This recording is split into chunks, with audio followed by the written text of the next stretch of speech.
Ryan, you're there?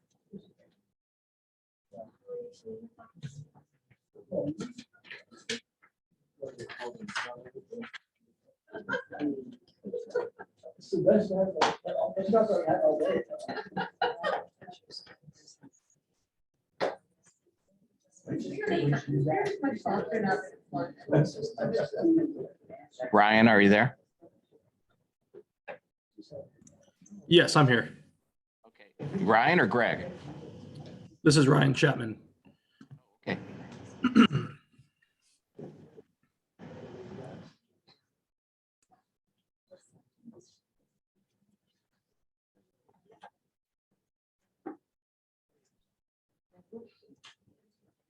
Okay, you ready?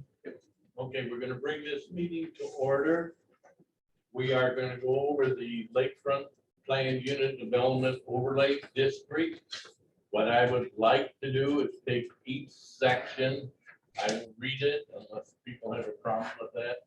And after I'm done reading that section, then I will ask the committee, the mayor, or the vice president of the council to make comments, and then I will allow any member of the public to make comments. You're going to be given 5 minutes. Okay. Any questions? Okay. The first is 125501, purpose and application. The purpose of the Lakefront Plan Unit Development Overlay District, otherwise known as PUD, and associated regulations is to provide flexibility in uses, densities, and dwelling types, as well as in the design and placement of buildings in order to achieve the following objectives. 1, to encourage skillful planning while promoting coordinated architectural design within a unified development area.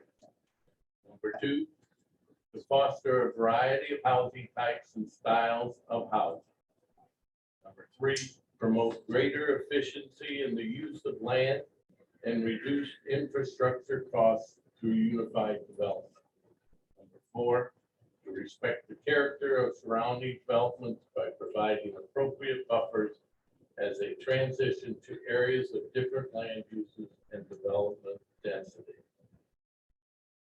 Application. In order to provide and protect the public health, safety, and convenience, and the general welfare of the community, dwellings within a PUD shall be erected, altered, moved, maintained, or used, and the land surrounding such PUD shall be used only in accordance with this chapter and other applicable codes. Then Mr. Lunder, you have any?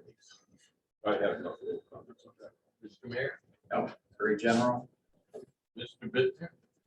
Any member of the public that would like to come to the microphone and make any statements? Please keep your comments just within this particular section. No further. Go ahead. Let me ask a question. I have given each of you copies from one of the other members who couldn't be here tonight. I got it. You want me to read those out loud or Perfect. read that for the, since you have them, or let everyone else know what he wrote? Go ahead and read it. How many of you have a copy of the PUD? You may not. So those things that he spoke of, what Dave wrote in the reference to number 2 was he took out the last 2 words of housing and added these words, in conjunction with an integrated retail where the community may gather. In other words, he's giving the impression that a multi-use might be something to consider in this PUD in this section. He has other words in other sections, so you'll see me again. I get 5 minutes every time. For each section.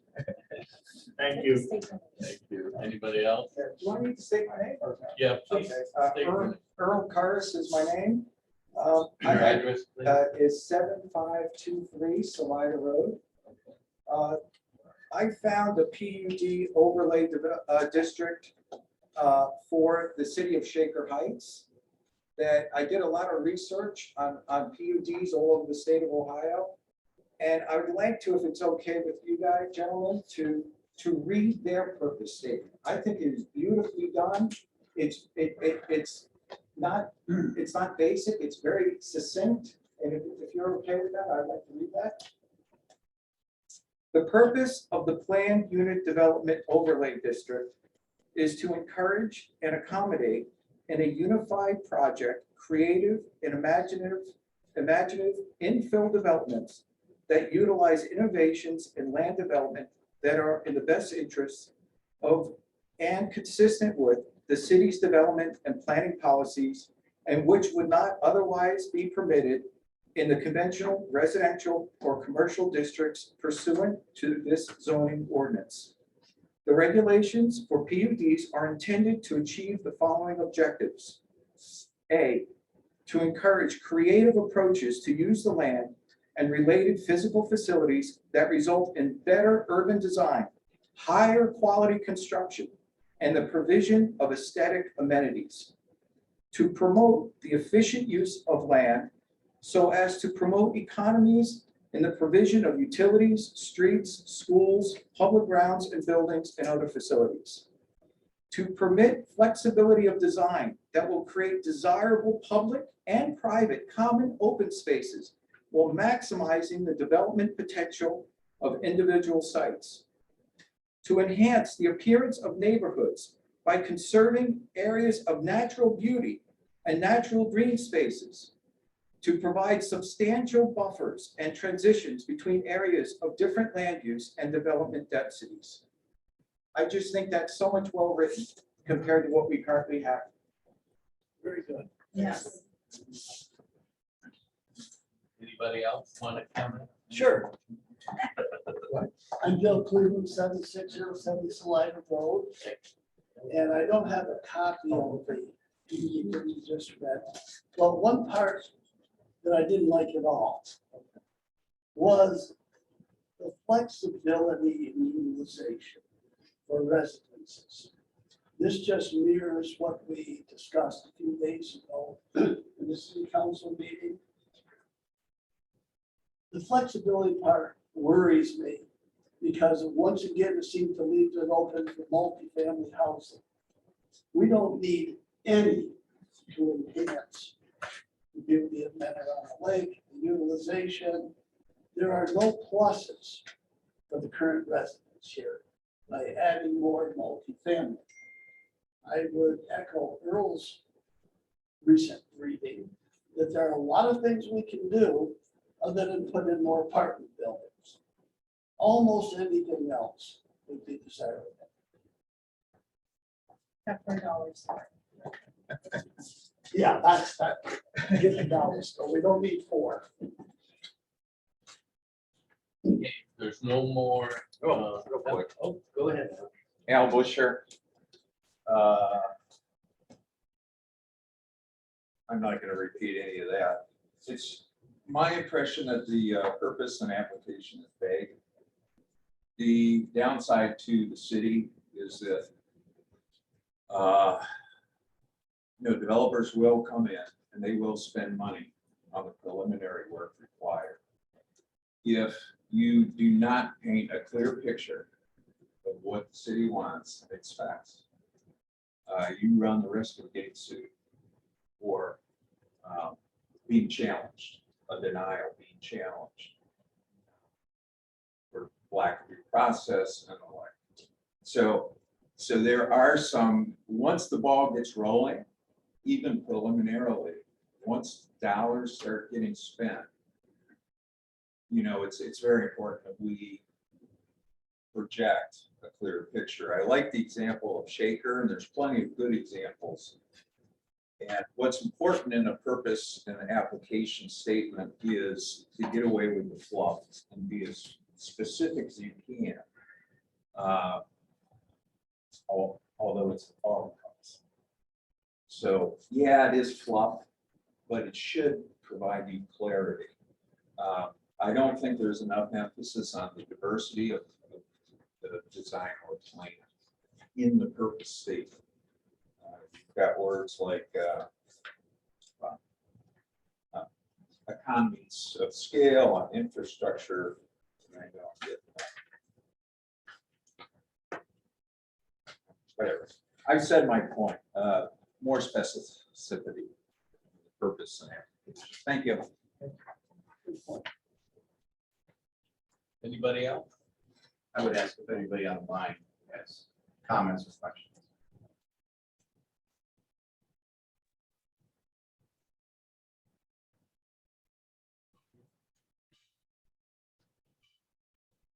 Okay. Yeah, can you hear me? Go ahead. Go ahead. My name is Greg Summers with Summers Development Group. We're the developer for the project. I appreciate all the feedback that was just given. I want to start with a little bit of history. I'm not an out-of-town guy. I grew up, Menor on the Lake. My whole life, we're excited about this project. As you guys know, the history with Jaegers Marine, it's an eyesore property. We want to come in and do something special. My brother's on this call as well, and like I said, this is personal for us. So, we've worked with the administration to come up with a flexible zoning code. But on the flip side, there is a lot of specificity as well, because we have to commit to architectural development agreement. We can't just come in and build low quality housing or throw up cheap apartments. We're considering a multi-million-dollar project to reimage that entire corridor, something that will, make the residents proud, make the administration proud. We're not coming in talking about building low-income apartments or, looking to implement a zoning code that's going to let us build a substandard product. That's not what we're doing whatsoever.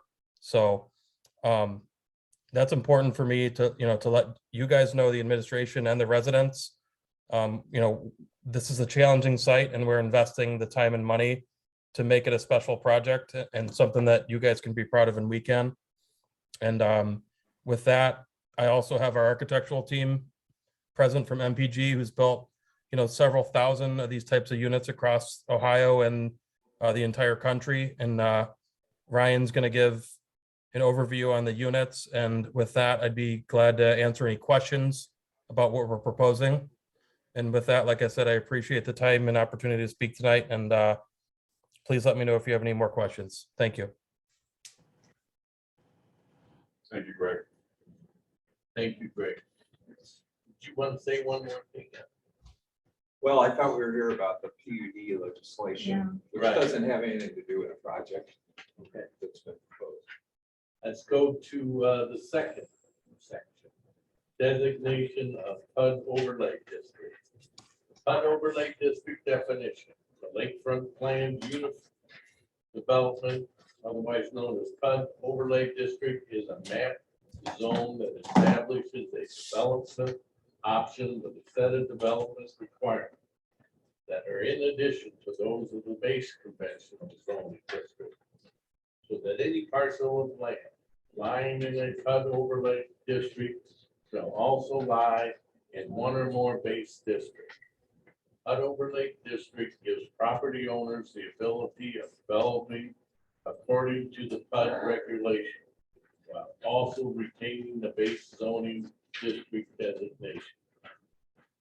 Zoning map amendment required. The application of the lakefront plan unified unit development PUD overlay district to a specific site shall be achieved through the zoning amendment process and the simultaneous approval of a PUD general development plan that controls the intended development of the site. The application of the zoning amendment to rezone the subject site to the lakefront planned unit development district and review of the PUD preliminary development plan shall be considered concurrently by the Planning and Zoning Commission and referred to City Council for final approval in compliance with section 1242.06. Designation of official zoning map with the approval of a PUD overlay district map amendment. The district designation of PUD overlay shall be superimposed over the existing base zoning designations or on the zoning map. This, Mr. London? Mr. Bittner, Mr. Mayor? Any member of the public? Go ahead. Let me ask for a clarification about what you're reading from, because the PUD that I received went from the purpose and applications to 1255.02 development area. Oh, this is the overlay. This is the overlay. And so, Which means that this will be zoned, there'll be two zones, one for the PUD and one for business. How do we get a copy of that? Because none of us have seen that overlay section. This is the one that Catherine brought back in the second time. Yeah, right. We discussed this at the council, or I'm sorry, it was brought up. It was recommended to go with an overlay rather than rezone from one use to another, meaning the existing zoning stays in place, and then the PUD zoning would be applied over. So it basically increases the options of development. I understand that. Just for me, and I don't know about anybody else, but I don't have what you have in writing. So is it possible to get what you have so that we have the document? Sure. It's impossible for us to be accurately responsive without knowing what you're reading to us. I understand. I understand. I thought you all had.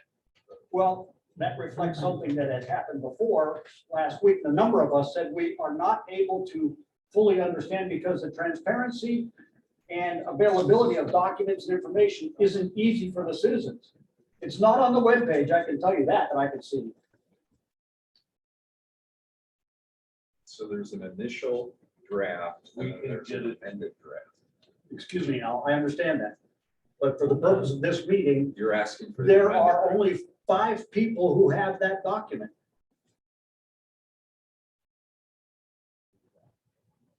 Yeah, I'd like to see that too. It seems like every meeting we show up and we haven't been properly informed. Pardon me? What's They going never on? give it to us. What do you mean we won't give it? Any agenda that you guys discuss, we never receive a copy. What's your email What you're address? bringing up. I'll send it to you right now. How many copies should I make? You can make them right now. That'd be great. How many? Well,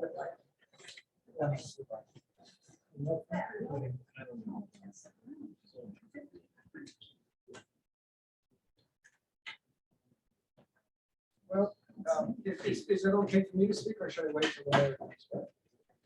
Go ahead. Okay. Go ahead. Since- We're just talking about the overlay. Right, since I don't have your overlay, I do have City of Shaker Heights overlay, which is really quite good.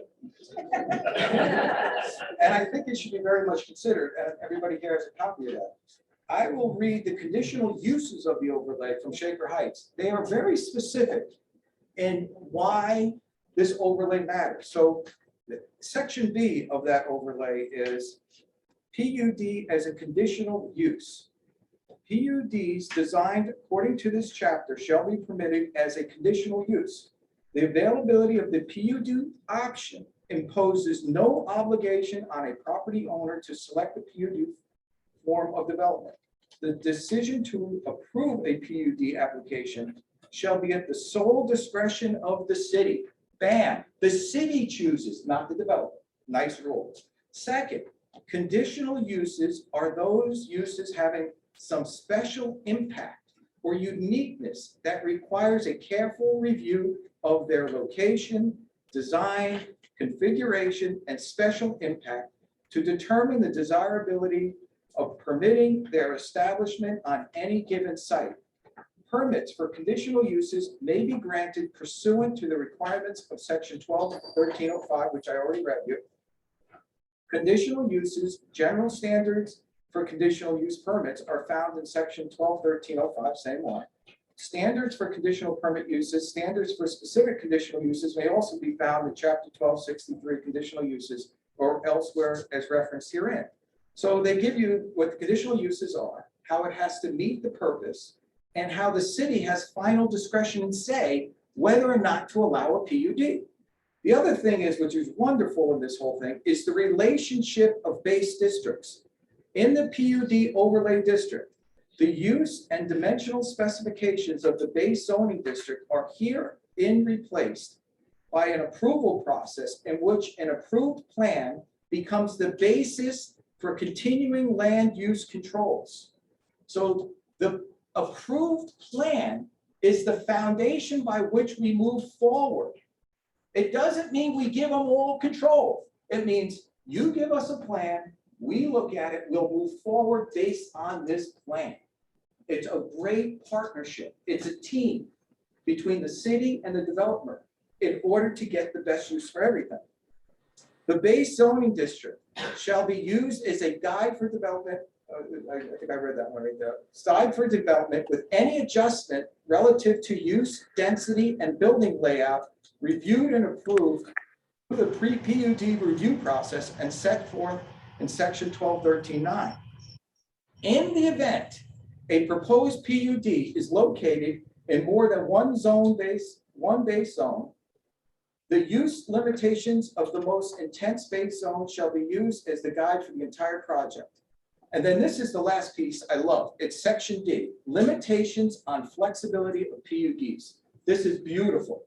This means the City Planning Commission shall only approve PUDs that are consistent with the objectives set forth in section 124201. Therefore, the City Planning Commission may require as a condition of approval any reasonable condition, limitation, or design factor which will promote proper development of the PUD. They get final say on final drawings, on the final development, not the developer. That's all I want. I want our city to control our land. That's all I got.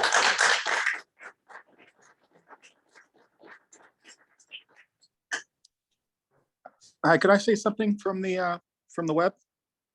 Sure, go ahead, Greg. Go ahead. Hi, this is Ryan Summers. I think those were all wonderful points that the gentleman made. I'm sorry, I don't know his name. First point, Shaker Heights is a beautiful community. We've done a lot of work there, but I don't know if it's appropriate to use the city's code and compare Shaker Heights to Mentor Lake. We know Shaker Heights very well. We completed all the financing for the $90 million Van Aken district. Widely successful project, mixed use. It's a catalyst for growth throughout the community. But it's not totally apples to oranges to say that the demographics that a mixed use project that utilize the PUD would be appropriate for Mentor Lake. That's just my brief comment. Thank you. That to what you're telling us? I think we already know, but you don't have to use fancy words. Demographics. I'm sorry? Right, demographics, the well-being of our people, the type of people we are, our community structure. Why don't you talk about that? Is that what you're saying? I think it's wonderful. I think both Mentor Lake and Shaker Heights are wonderful, but I don't think it's appropriate to use zoning code. I'm sorry, can I speak or? Can I speak? Go ahead. I think both communities are wonderful, but I don't think it's appropriate to use the zoning code with completely different demographics, city size, urban environment, and use that as a benchmark for PUD and the Lakefront District.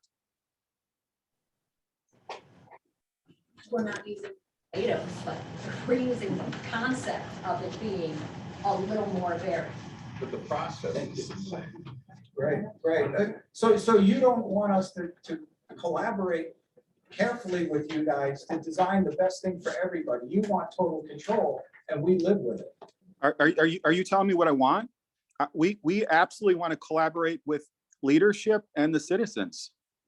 I would be happy to meet with any concerned citizens or stakeholders. I will pass my information on to Holly and the mayor and planning commission, and we would be happy to collaborate. I just don't think it's appropriate to compare a very large city in an urban setting that is a wonderful city to Manor-on-the-Lake. It's two totally different environments. And we're working on over $250 million of financing in Shaker Heights. So we know the code very well. Scott Thank you. Salida Road. Just to talk back with the representative for the Summers Group, I think we acknowledge your comments that they are different communities, they're different size communities, they do have different properties that go along with them. I don't think that what Earl is bringing here as far as recommendations means that we adopt Shaker Heights PUD statement. I think what his comments are meant to reflect is a concept that of blending elements from the Shaker PUD that help us understand where the properties go, and in the development process that all parties have some equal say in the matter. I mean, we're certainly not recommending that we take Shaker's PUD and make that Manor-on-the-Lake's PUD. That's not a fair thing to do. But I think there are elements that could be incorporated from it. The one thing, especially that in listening to this of what Earl read, because that's the first time I've heard this as well, more is the concept of going forward as constructing a PUD so that as structures are built, that they reflect the community and they reflect the main long-term goal going forward for the community. I think that was one of the things that was brought up at the city council meeting, is that we would like to see projects that are not only sort of a one-time project, but what is the concept of what we want Manor-on-the-Lake to be this year? What do we want it to be in 5 years? What do we want it to be in 10 and 20 years down the road? And granted, we're not going to accomplish all that in one evening with one project, but I think the idea of drafting a PUD that gives formation for the concept of building a plan that structures to the overall future of the community is extremely important.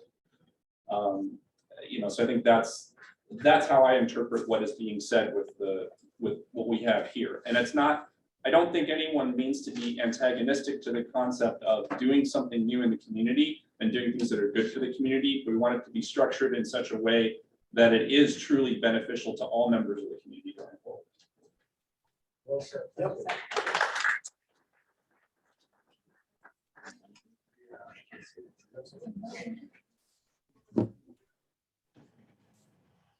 I'd like to make another comment, Greg Summers.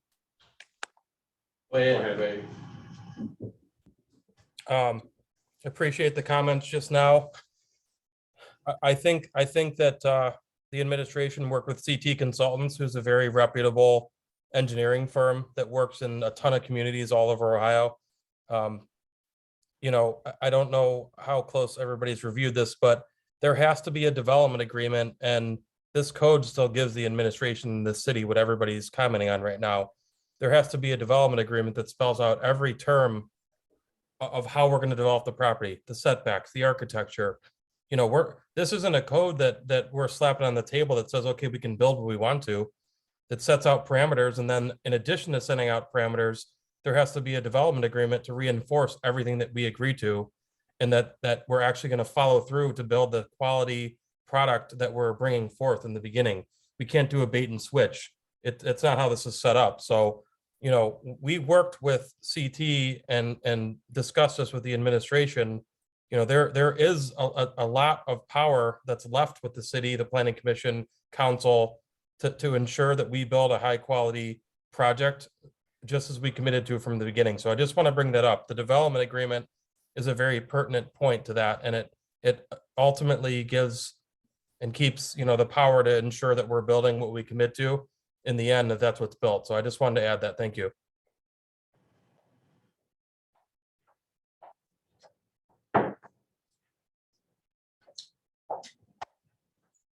To Greg's point, this PUD overlay has already been approved by the Planning and Zoning Commission.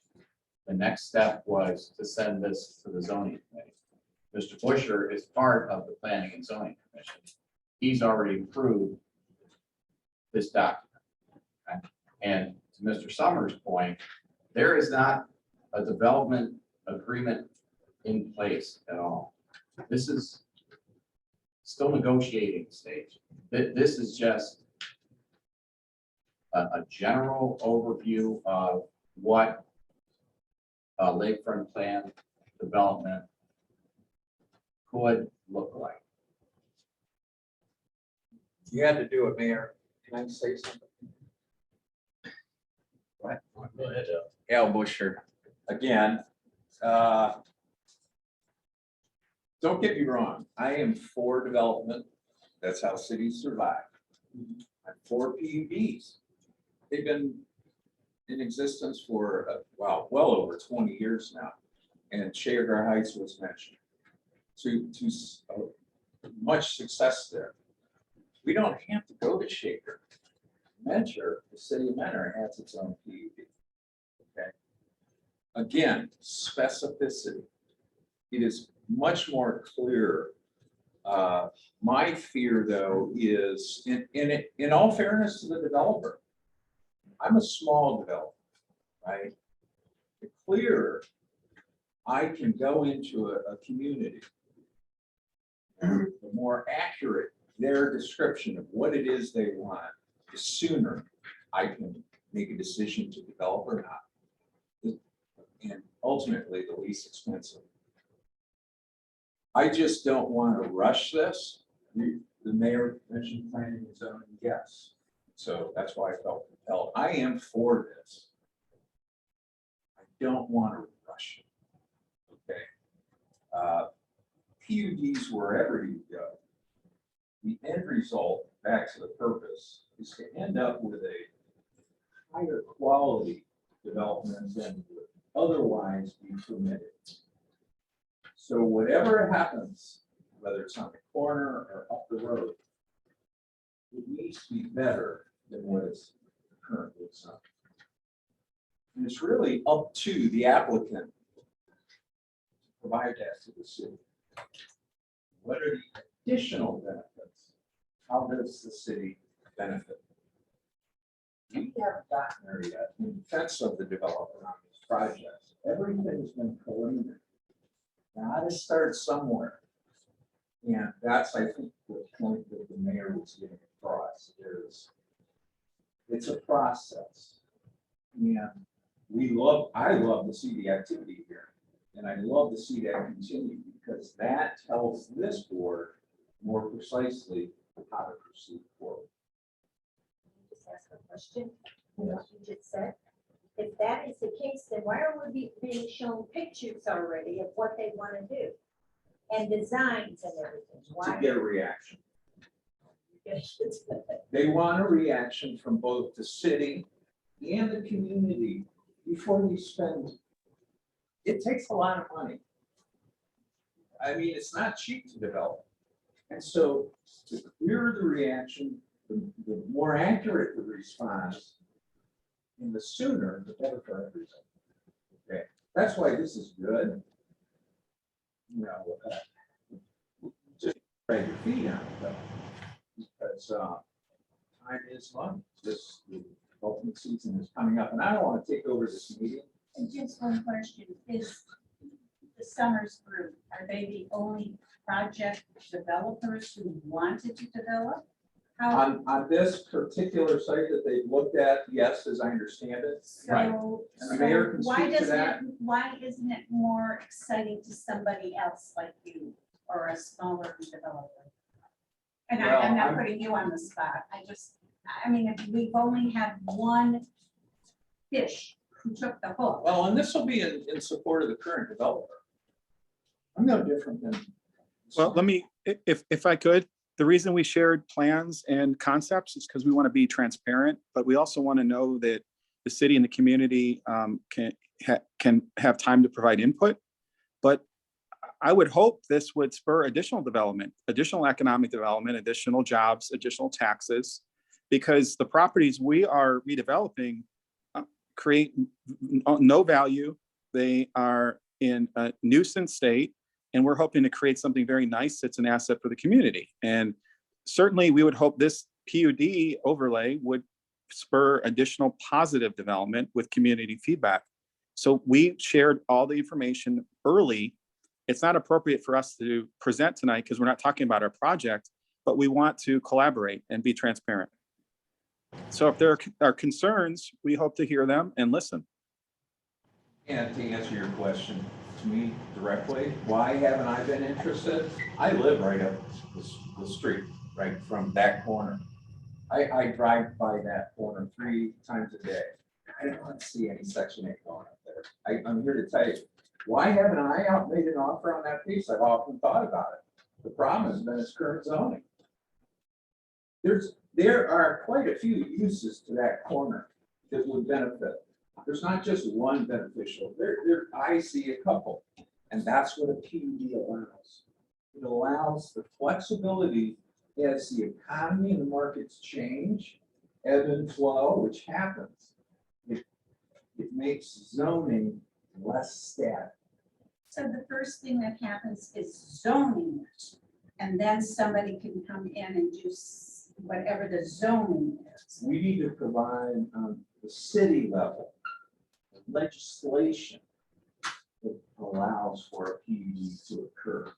That's where we're at right now. We're not on projects, although 2 have been So we proposed put the cart preliminarily. before the horse in this.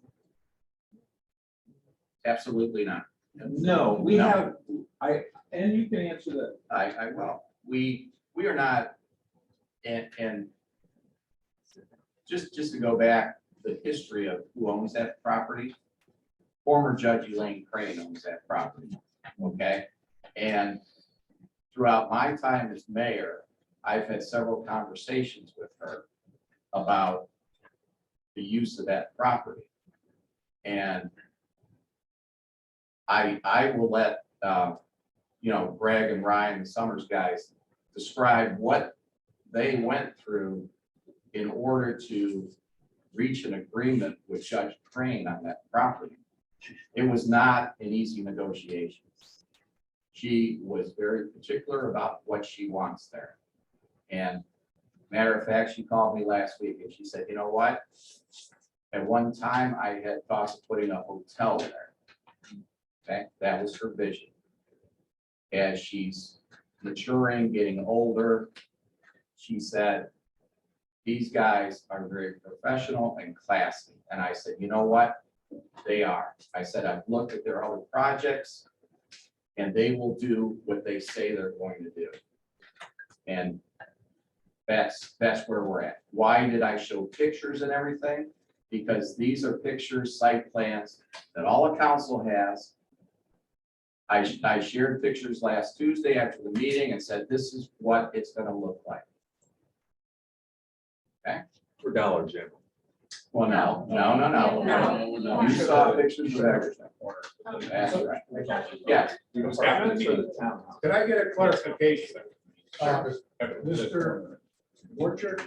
Mr. Bush, yeah. Who do you represent? Do you represent the city or do you represent on the citizens? Tonight, You're very knowledgeable. That's why I want to know. well, tonight, I'm not on the zoning committee. Okay. I'm here as a citizen, as a resident of the community. And I think I'm quite capable of wearing different hats. Now, I have on the preliminary presentation, I probably had more questions because I'm familiar with, actually real familiar with PUDs and land development. Do you have a title for the city? Do I Have a title for I'm the city? co-chair of planning and zoning For the city of Mineral? for the city, Okay. but I'm not here in that capacity. Okay, I am here as a citizen, as a taxpayer, as a resident. Okay, well, then the other question I have, Mayor, is how does somebody who doesn't live in Mentor on the Lake, I don't think Judge Crane, how could she dictate what goes on that corner? She owns the property. It's the taxpayer. But so without approval of the city, Well, and that's why we're going through what we're going through. okay. And just to back up a little bit, Mr. Busher is on the Planning and Zoning Commission, Okay, okay? And Mr. Busher has already approved this, the document Yeah, as keep written. throwing, thank you.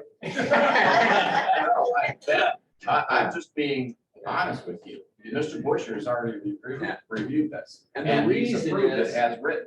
The reason is, it is a process. okay, I understand processes, but just the idea, I want to get where you're at. And the ink hasn't even been written on the development agreement. Okay, so there are some changes that I, as a resident, knowing, thinking I know what I know, I am gonna push for. And you just have to let it lie where, you have to give this panel an opportunity to do what they do, planning and zoning, council. That's why it's important that you're here. So one day, all the questions will be directed at you when it gets to your stage. I got one question for everybody, which you guys already approved this. I don't know why we're all sitting here because we don't have a say, it sounds like. This But this was approved by the Planning and Zoning Commission. The next step is the ordinance needs to be approved by council, okay? These gentlemen are on council. Okay. I don't have a say in what's approved. There are 7 members of council that you've elected that will approve this or not approve this. So my big question, you know an awful lot about this stuff. We got a developer that's looking to develop. Why is it so taboo to make the PUD as a conditional use? Why is that so against everybody to do it that way? And your reasoning for a conditional use is? It creates final say by the city as the development progresses to make sure it complies with everybody's standard. The conditional use gives the city flexibility to have that PUD in that area and have that PUD work at that site. You take that conditional use away, and the developer has total control of it. I don't read it that way. If you look at the last page, okay? Modifications to an approved preliminary development plan that increase the residential density of development, modify the location of proposed principal buildings, or conflict with conditions of the PUD overlay district, or approved development agreement shall require approval by city council following recommendation of planning commission. Okay? Everything, once the developer feels like this is what we want to go to planning and zoning, it'll go to planning and zoning. From there, we'll go to city council. Everything that's in that development plan that will be approved by city council. The developer, there is no margin of error then, once approved by city council. Can I just, Excuse me, I'm sorry, go ahead. I just for clarification, because I am not familiar with the flood and all the terminology. But my understanding to this point is that the property is owned by Elaine Crane. And she set the standards to which she'll allow the Summers Group to develop. No. To purchase. To purchase? To Okay, purchase, purchase. yes, to purchase. Okay, so what we saw was what Elaine Crane has said is acceptable. What we Well, saw in those drawings, what she, I the don't, conditions. I don't necessarily know that, and Greg or Ryan can Well, answer that question. Alright. I have no idea whether or not not Judge to Crane get, has I don't want to seen. get too far in the weeds, No, it's just okay. real high level. I, Because yeah. what we saw was the whole entire plot, like that was Right. everything. right, So if we are to develop the whole space all at once, then to me, it's like an all, like a lump sum. You're it, and not it wouldn't allow for any growth where you put one or two small, maybe condos and then maybe some, you know, the condos with the storefronts, like to have that mixed use. So my concern is it just apartment buildings as we saw in the preliminary drawings or whatever they're called last week? Is that set in stone, or can we, through discussion and negotiation, perhaps get some different usage, not like on the scale of Shaker Heights, but we have a real unique community. And I don't think more apartment buildings added, you know, apartment units added to the 900, nearly 1,000, 949 apartment units that we have already in a 1.6 square mile or 9 square mile space. Does that make sense? Like, can we develop slowly Well- and uniquely? Because the apartment buildings, as I saw, were not unique. They weren't, they didn't add anything to the, you know, and no offense, it's just, Well, I don't know what you saw. I just Planning saw and very zon- simple Planning and drawings. zoning, and here's where clarity is important. I don't know about townhouses. Planning and zoning tipped its hat on a 70-unit apartment project. 3 stories. I don't know anything else. Well, I thought there were 8. 5 8 units, buildings. 37 units. Okay. These are townhouses, yes. Okay, But I they're saw rental that, property? but that has not been by planning, so. Right. So I think my whole, I guess to break it down, my point is what we're talking about here still opens up the discussion and possibility for a mixed use space or some, you know, there are changes that can be made. Or Well, that's is why it- it's important on the purpose application is typically, we've got it zoned right now, business 1 use. Okay, so let's talk about what's a better development. Okay. Well, you know, if you do a 3-story apartment, well, why not retail down below? So isn't Why that not? purpose that needs, that we So- need to augment? What's vague here is, do we go with multi-use? If you look at mentors, they do identify some of that. And that's just what I'm asking. Okay. Is more clarity on the part of the city as to what it anticipates that corner should be like. So, just one thing, I think, and this is on behalf of everybody on both sides of things that I think we're talking about here. I think tonight's meeting is a zoning and planning meeting. We are getting well beyond, I think, the purpose of this committee meeting tonight, getting into individual developmental plans. It's nice that we have the developer online to make some generalized comments. Yes, last time we were here, I was greatly appreciative that the mayor stayed an extra half hour after the city council meeting to actually show us some drawings, so that at least we had some concepts of what is something that is potential, but is not fixed in stone, to my understanding of everything that we have discussed, that there are 2 separate projects, the Summers Group project down right across from the park, and then the separate project at where the church is located, which was the dollar store with apartments behind, separate project as well. But again, none of these things have been set in stone, to my understanding. I just think that for the purpose of this meeting, the concept is what you are trying to outlay to us is the terms and concepts of what a PUD is, how the control works. And I think we kind of need to stick to that purpose tonight. I mean, I love talking about all of this, and I think we are, again, this shows the emotion, the passion, and the love of this community for what we have. And everyone who's in this room has been a resident longer than I have. I've been here for 5 years, but I love where we are. I'm super happy to be a member of this community.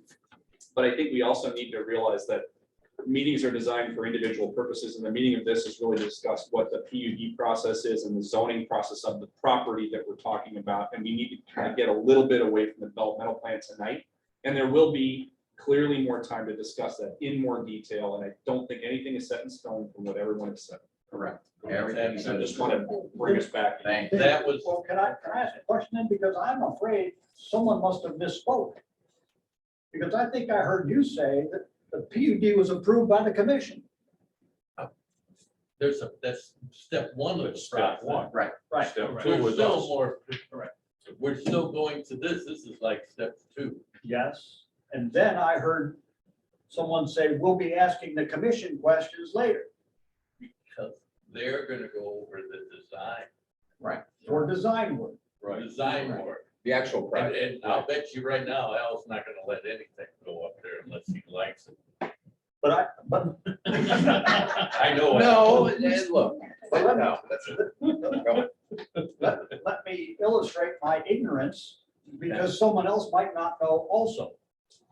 In that process, this PUD wording is already approved by the commission. Correct. Correct.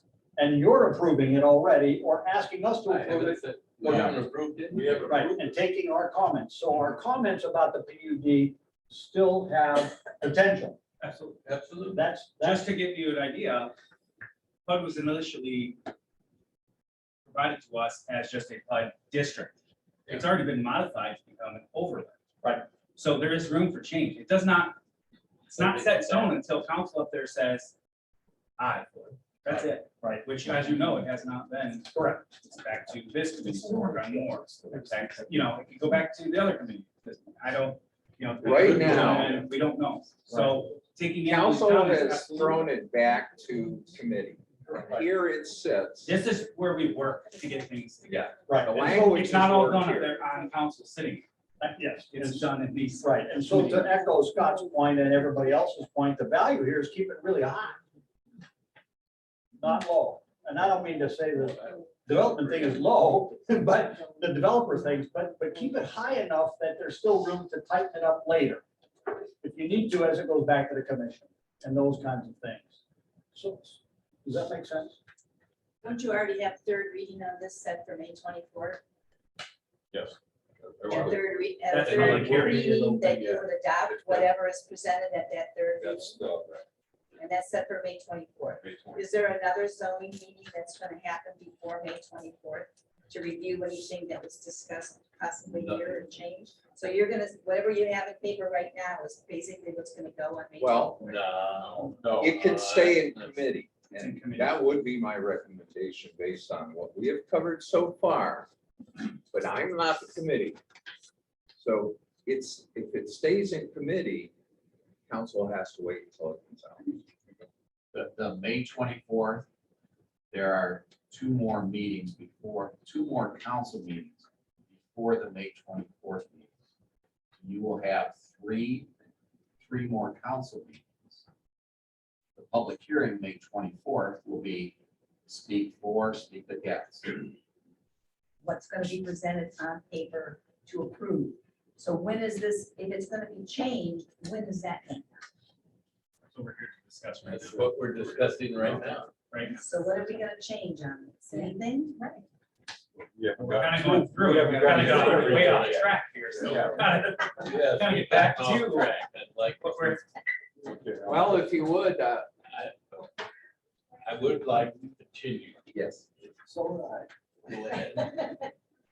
Bill Cleveland, 7607 Salida Road. Bill Cleveland. God, I'm sorry. I'm getting old too. I Me have too, hearing that's why I trouble. moved my chair. Two preliminary things. One is, we're not questioning the ethics of the Summers Group or anybody else. What we're questioning is, how does this process really work? And I will ask, who is gonna make the final decision on what goes into these two parcel developments? And how important is it what these people think?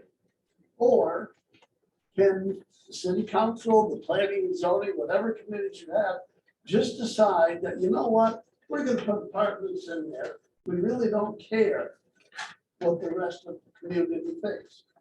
Now, question one, who makes the final decision? Can you answer that for me? Council. Council. Council, okay. So zoning and planning will work some papers up and be presented, and council will decide if they like it or not. The next question is, and this could be for the mayor or whoever. the official people. What is the advantage of the residents of the city? When you talk about the city, to me, that means the residents of the city, the people that pay taxes, the people that vote for whoever's supposed to represent us. Not the developer. You're supposed to represent us. I want to know what the advantage to us is for a fourth dollar store and for more apartments of any kind. I don't care if they're low end or high end. We don't need more rental property in there on the lake. They don't bring in a proportionate amount of tax to support the extra burden on the school. That is very clear. And I personally feel that I am supporting enough other people with my taxes, and I don't need to support any more. And any multiple family residents you bring in are gonna bring in children, weeds, all around. And that's just gonna raise my taxes. I don't even get my garbage picked up from my taxes. I don't get really anything, and that's not true. I do get police and fire protection. Thank you for that. But I hope you're really here. This is not about, we don't want multi-purpose. We don't want to develop. I want to develop it too. I want to see something nice that we're proud of. I don't want multi-purpose to include rental property. Damn near anything else. Put it in a restaurant, put it in a hotel, put in some condos. If you want that, put stores on the first floor, don't put apartments. I hope I'm speaking clearly, so you can really understand. This is a big damn deal to those of us that live here that pay taxes. We want to know what's in it for us to put apartments in. What's our advantage? Thanks for that. Say one thing. And this might be off topic. That property's been down there how long? We all know. What is it zoned right now? Business district. Everybody keeps saying. Not into apartments. I'm not saying, we can't determine what goes there and what's not, like, we can't. Yes, we can. That's why we have zoning and planning. Currently, excuse me, hold on one moment. What's to stop a restaurant from going there right now? You answer that question. Right now. Nothing. I'd love to see a Thank you. restaurant go in there. Wait, you just said nothing. Nothing. How many years has that been empty? Who cares? I don't know. Why isn't there, if you're saying you want to see these other businesses, why haven't they done it then? That is our question. But wait, didn't you say that the owner of Elaine Crane? Didn't you say? No. We can speak for the history of the property. It's been the same use, vacant, derelict for 30 years. It doesn't support the businesses you're talking about. It is economically not feasible. They're not. Well, That's been presented. Can I ask one We simple have question? tried. And Bill touched on it. As you bring in more people to live in, the city, what are you doing to upgrade your safety forces? Because that affects me when I see the ambulance going down Salida. And the more people you have in the city as residents, if that's how you choose, within planning, have you even talked about that? I can tell you, if you were at the last council meeting, I reported on May 1st, we will have 2 more full-time police officers on duty. And what about firefighting? Fire, we have 2448, and what we shoot for is 4 on duty at a time. Or on duty? Yes, How sir. many guys go out on that ambulance when it goes down Salida? As many as we need. Well, I'm just saying, somebody should think about that. As I understand it, though, the environmental studies, that is taken into account, the impact to the community. That is looked at. Whatever you put in, just keep in mind, you still need the safety forces, and that affects everybody in this room. Good point, no doubt about it. No doubt about it. I got another question. I'm trying to read this as quickly as I can as we move on. The way I'm reading this, and maybe you can prove me wrong, is this zoning is based on a zoning map, and you are going to designate a certain area as an overlay district, correct? Correct. So you're going to include the Dollar General, correct? Dollar General. That's not a good talk. But is that, they want overlay because they want all their buildings behind it. They want all their So apartments. first part of the process is developing this whole, But wouldn't we want to, we haven't applied it to anything, we haven't even talked about applying anything. so you don't know what lots you're gonna make for Correct. this? Why would you not make it conditional so that you could choose to pull it anytime? Why do you want to make it guaranteed an overlay that has to stay there? Thought that was the purpose of going with the overlay. Well, you're never gonna get the investment. I wouldn't make the investment if there was a risk of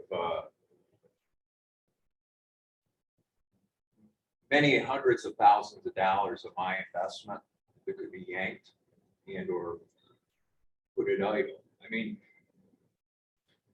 the entire development process, at some point, someone's got to take a risk and define a market. So you mitigate that risk along the way, but somebody's got to make that risk. And, to this point, it's a landowner. They keep paying taxes every year. So if I'm reading this right, when we pick the map that we have to have this as a PUD permanent, whatever we write here is now cast in stone. So when we add the property for the Dollar General that we all have to live with, it's gonna have to live with model homes, multifamily, all these things that we're locking in stone so that they get exactly what they want as well. Well, not necessarily. That's why the language should not be so vague. Okay. But you guys said you don't want Shaker Heights language, which is beautiful. You want vague language so you can put junk in. Dollar Generals. So if this, It's Can need to be flexible. the idea of the Dollar General, that is already zoned business, okay? Somebody is potentially in the process of buying that land and it's zoned business, okay? So somebody is selling that property as a business property. When somebody comes to us and says, this is what I want to do, then that whole process of the Dollar General has already preliminary gone to planning and zoning, just as an idea. Nothing has gone any farther than, here's an idea that planning and zoning looked at. There is nothing in any instances that keeps that Dollar General from not opening. So the only leverage we have is they will not get maximum use of their land because we will not let them change the rest to apartments and houses and all that stuff. That's our only leverage to keep them out.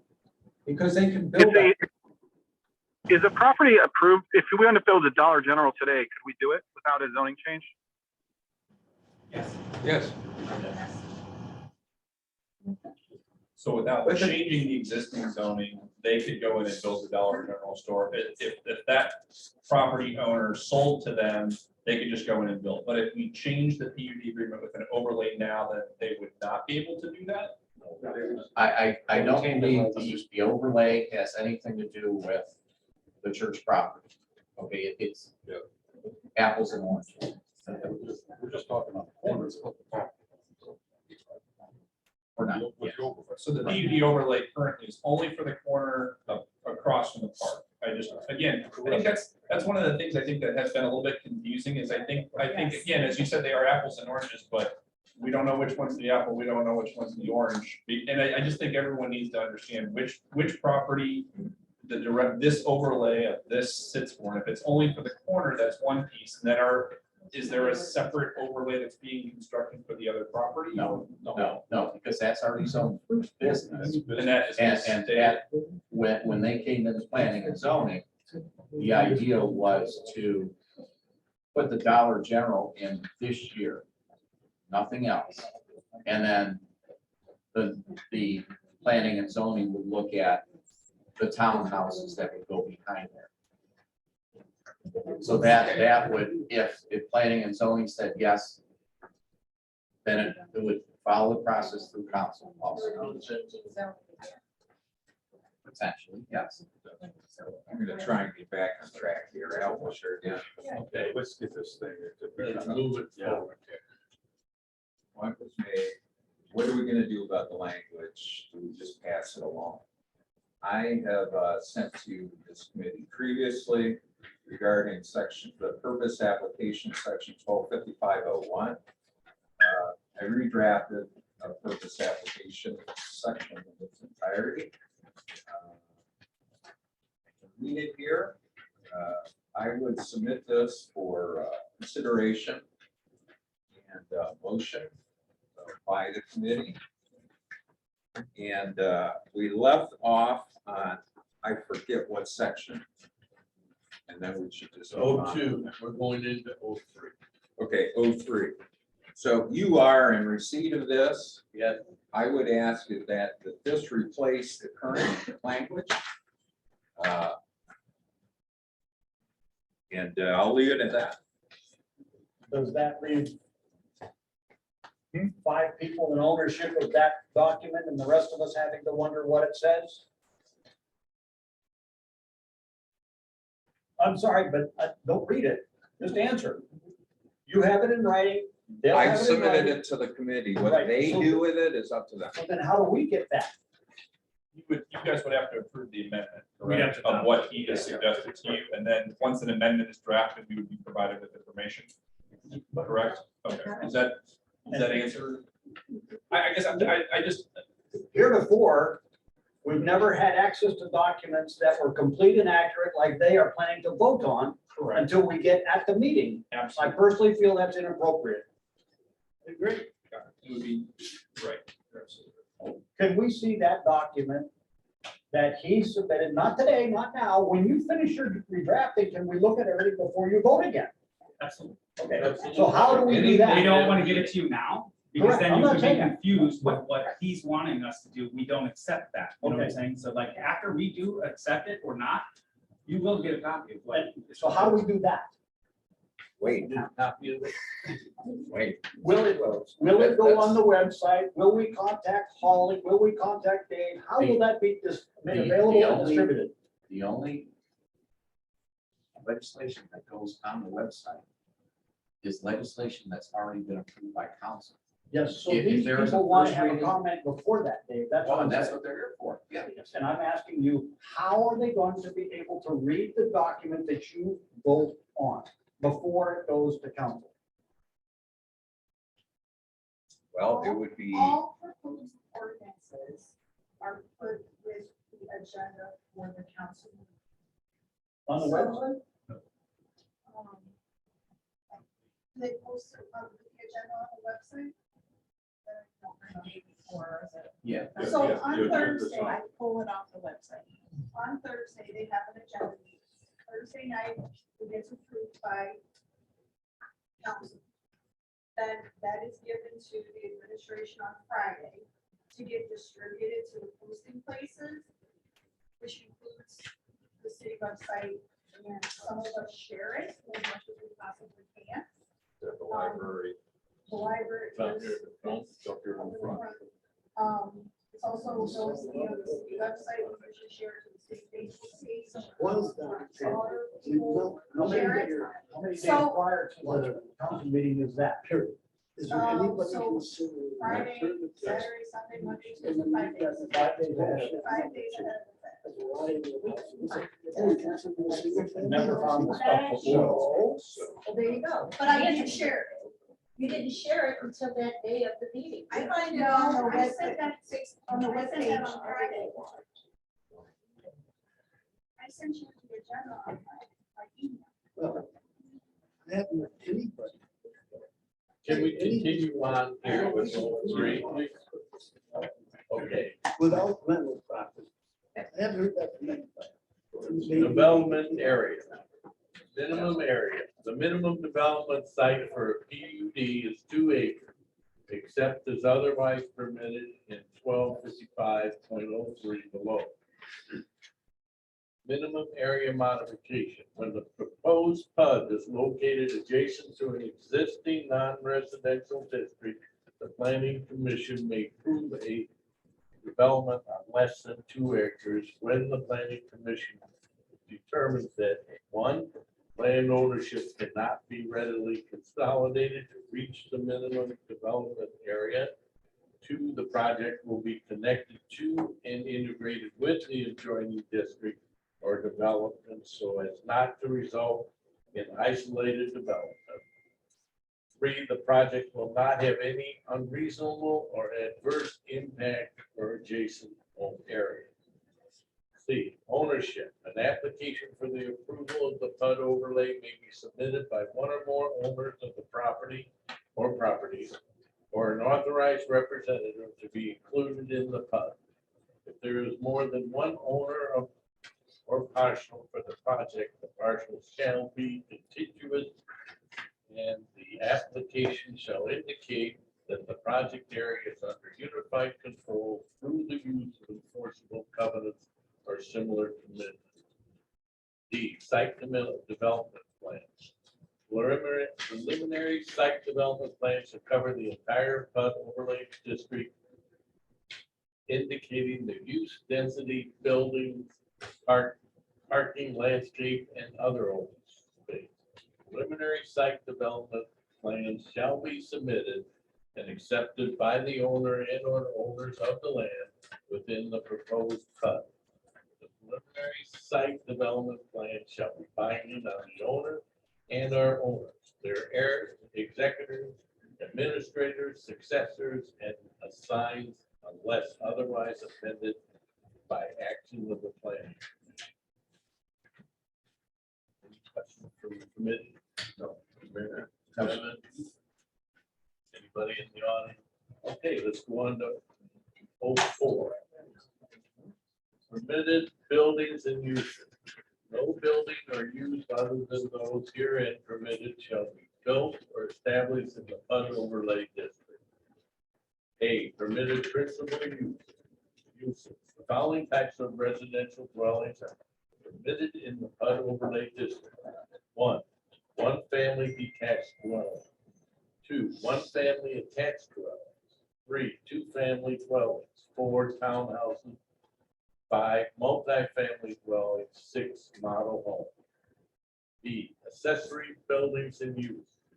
The following accessory buildings and uses are permitted in the PUD overlay district. One, private parking and garage facilities accessory to dwellings within the PUD.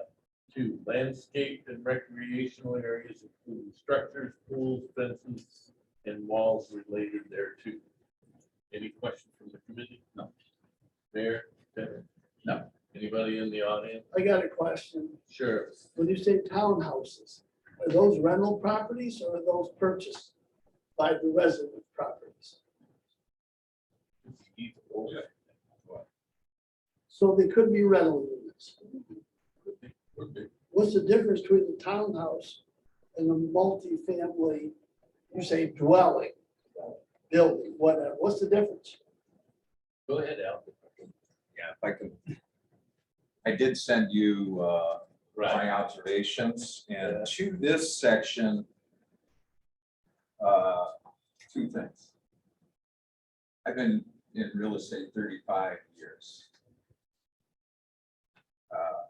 I don't really know what the definition between each of these is, to the point that was just made. It is also conflicts with or not consistent with our current housing types in our current zoning ordinance. I don't know what 6 is. What's a model home? Why would that need a PUD? Okay, to my point. So we really need to shore up 1255-04A, because I can't make heads or tails of it. And just so you guys are aware, the city's current ordinances, I have a hard time understanding the housing types. So this would be a great opportunity to do some shoring up. Some definition on that. would be very useful. What's the difference between a one Well, family what- attached and a townhouse Well, or a 2-family dwelling, or a two family? right? Help me out here. And, okay, I've said enough. Thank you.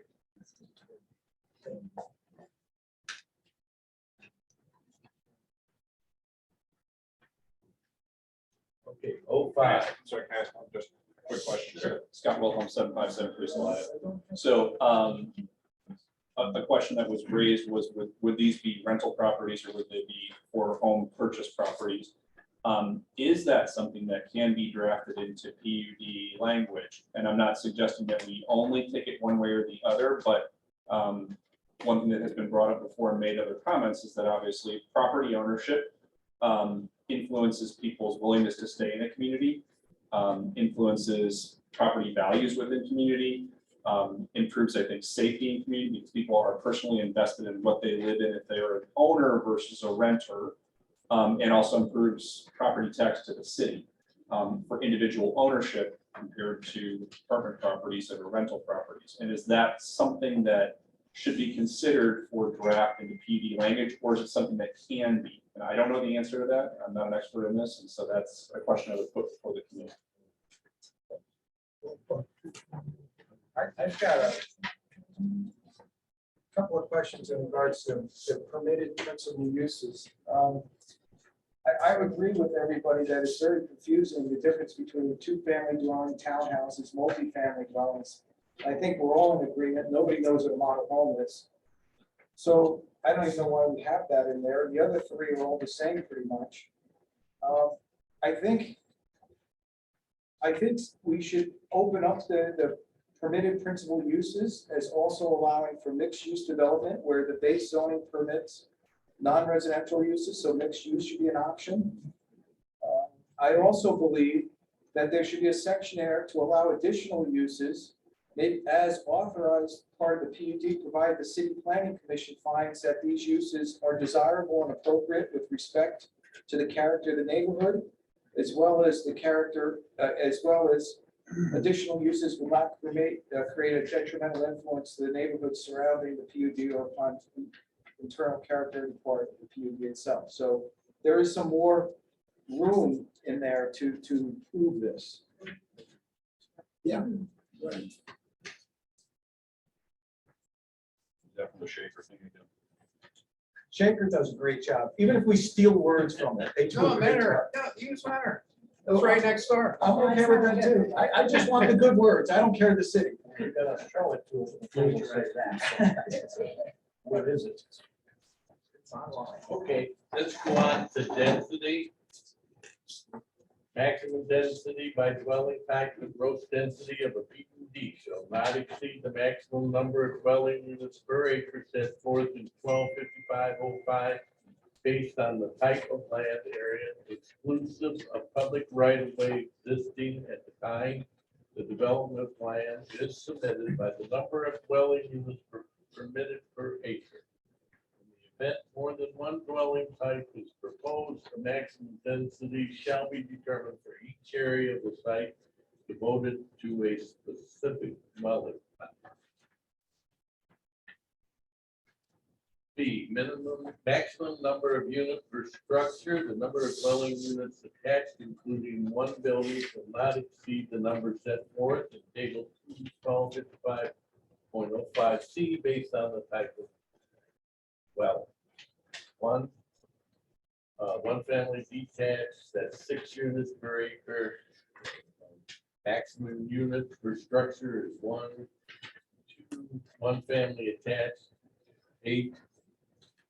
And 4 for maximum units per structure with 3 two-family dwellings, 12, and 4 townhouse, 20 units per acre, 8 maximum of 8 units, 6 multi-family dwelling, 30 maximum units per acre, and 20 maximum number of units per structure. Ask a clarification question in this. Okay, to me, looks like it's a cut and paste from somewhere else. Because I don't know how you get that density in a 2-story building and in that footprint anyway. And so, does this reflect in some form the anticipated number of buildings one could put on that spot? Since we're talking about the lakefront PUD and the height of those, given the restrictions our zoning has on heights anyway. I mean, is this The height is in there, Jeff. I'm saying, We'll get to the height. But We'll get to that. can you get that many people? We're giving permission for more people than you can even fit in the buildings you're saying under the height rules.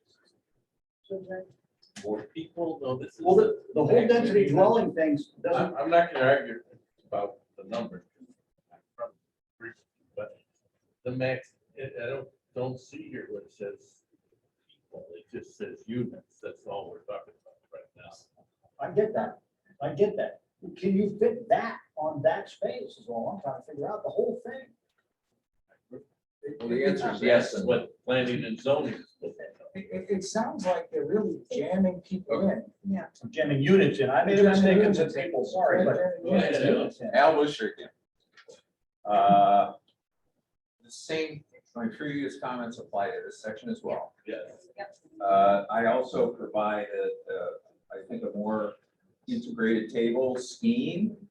I'm not saying that this, whatever, but there's no anticipation of the parcel size. An example is 6 units to the acre for one family detail. So how do you put 12 single family detached on 2 acres? Okay, so we really, and this actually is going to take a little more time than the other. Meaning, if you clean up the residential types, I'm proposing we do under 2 acres because that's allowed in here. Needs identified between 2 to 5 acres, which I think will cover the bulk of development in the city, okay, or a business district, and then over 5 acres.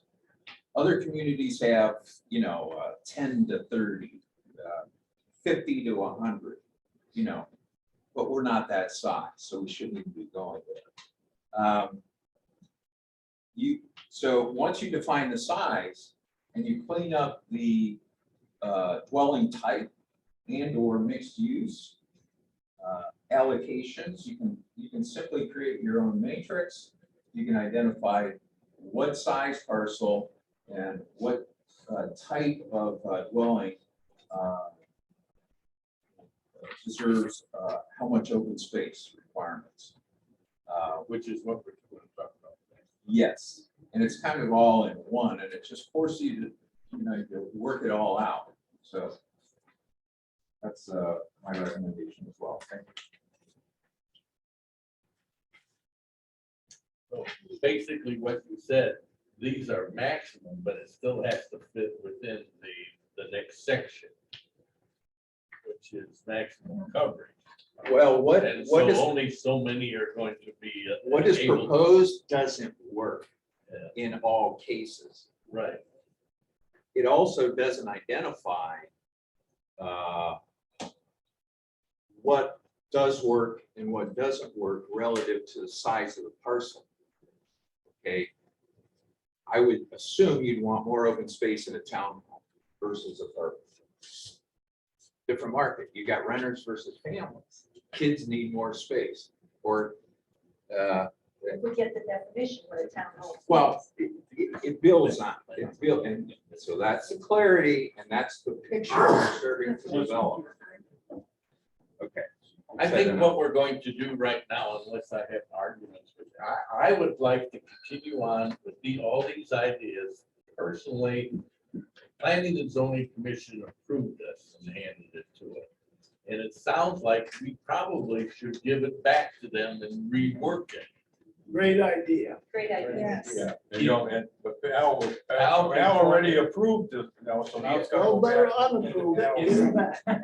He approved this, so, we're working off of what he We're said. gonna forgive him.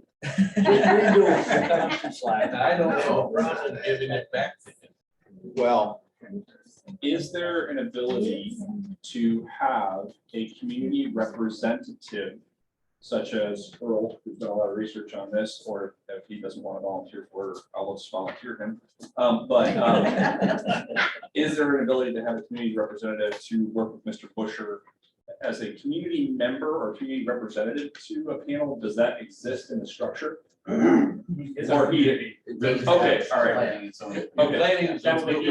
Sorry. Come back to planning. and Okay, so And can then- Earl just directly talk with Mr. Busher to give his comments and additional language for edits, because I think that'll help. And I'm happy to, I am very happy to also make. That's the difference. No, but I'd be happy to sit and work with everyone. That'd be good. And that's why the public portion of all of these meetings are important. That's where you get the input from. That's why we're here. And I wish you would have come to his meeting and done. I didn't know it existed. We didn't know. We have to find out somehow. But we'll just finish this reading, we can get comment. My recollection. that's- Development standards, 07. Regulations regarding lot dimensions, building setbacks, building heights, and unit size shall be established as part of the development plan approved by the planning commission, guided by the following. A, lot requirement. Lot sizes and lot widths may be varied to allow for a variety of structural designs and mix of dwelling types. B, minimum setback from the street right of way. Buildings, structures, and parking areas shall be set back a minimum of 35 feet from the existing street right of way. Section C, maximum height. Buildings shall not exceed the height specified below based on the dwelling type. One family detached, 2, one family attached 35 feet, 3, two family dwelling 35 feet, 4 townhouse 35 feet, and multifamily dwelling 40 feet. And model homes are never included in this. Anyway, D, dwelling unit area requirements regardless of dwelling types, the size of dwelling units shall comply with a minimum dwelling unit area requirements set forth in section 1254.07 based on the number of bedrooms in the unit. E, parking spaces. The number of off-street parking spaces provided shall comply with section 1280.03 based on the type of unit. 2, no parking space shall be less than 180 square feet in area. Drives, curbs, and turning spaces excluded. The minimum width shall be 9 feet. 3, traffic moving areas between parallel parking spaces shall not be less than 18 feet wide. F, utility. All means of transmitting or carrying utilities, including streetlights, within the PUD shall be located underground. Refused collection bins shall be shielded from view and kept in a sanitary condition at all times. And 08, the last, approval of development plans and development agreements. Development plans drawn to a reasonable scale depicting the location of main building and all accessory uses shall be submitted to the planning and zoning commission for approval and or modification as related to the promotion of public health, safety, convenience, and general welfare of the city. Development plans shall be submitted in compliance with section 1242.025. The plans shall show the relationship of the proposed development to the surrounding streets and contiguous properties and structures. B, review required. No permit shall be issued for the erection or alteration of a building in the lakefront plan unit development overlay district unless there has first been filed with the commission preliminary plans and other data.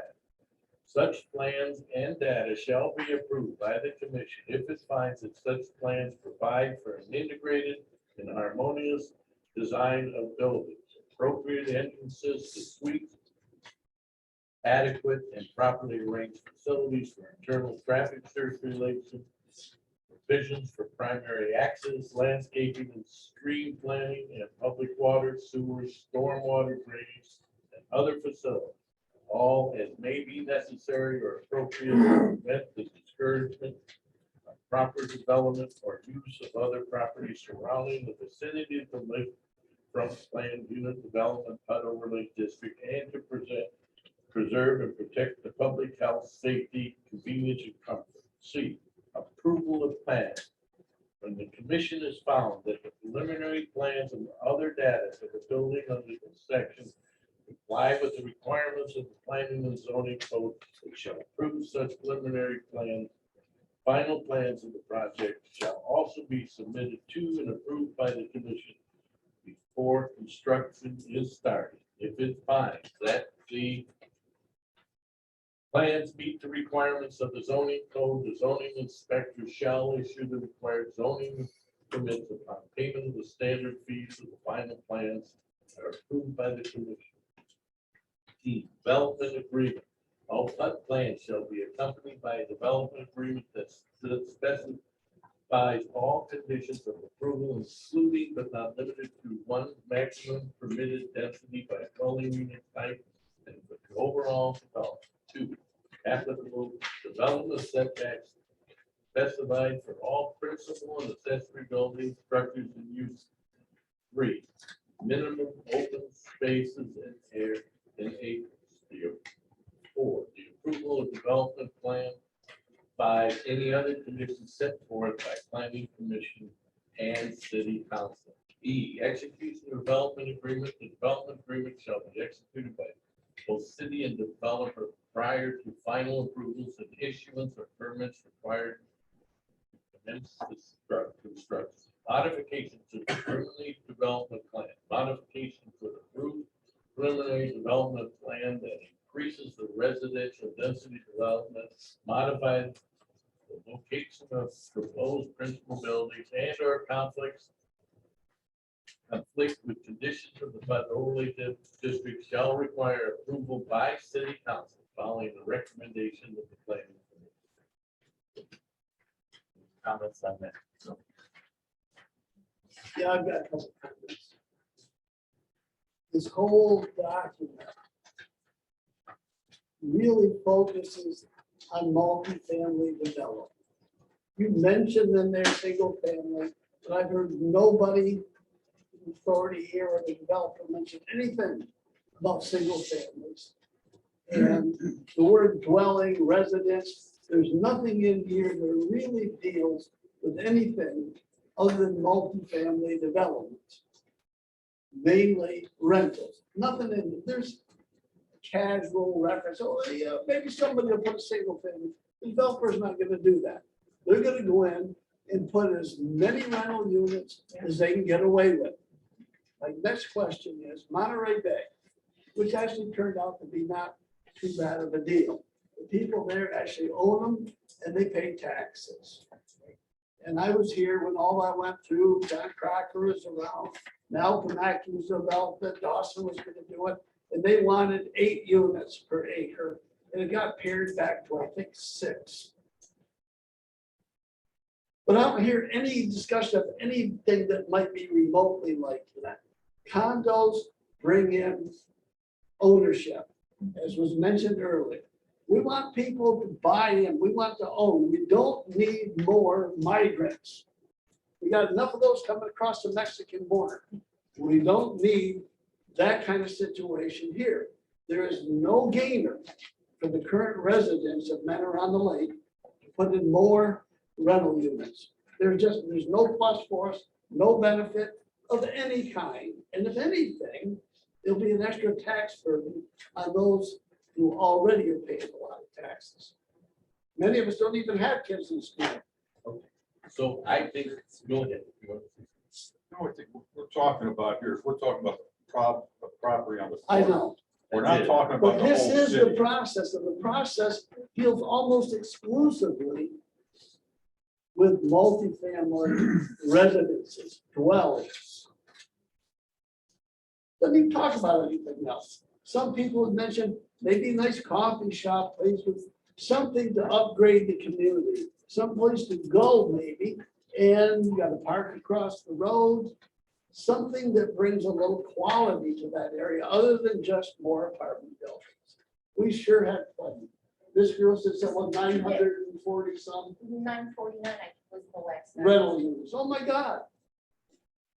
I had just a question, and I think now I might get more confused. In the section under approval of development plans and development agreement, see the approval of preliminary plans. Can you read that again? Because I don't know if either I had a small stroke, but you were reading through and I didn't see. When the commission has found that the preliminary plans and other data of the building under this section comply with the requirements. We don't have all that. Planning and zoning committee. Really? You don't No, have? wait, now that's what I have, but where? is You it? have? You should have. I swear he was reading something else. Well, maybe I did have a stroke. I thought there was something. Yeah.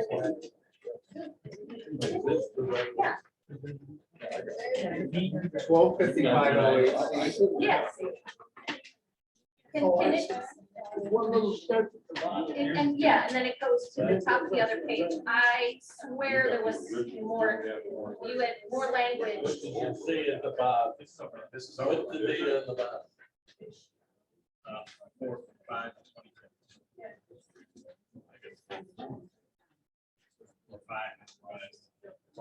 So is your question, You read more than one.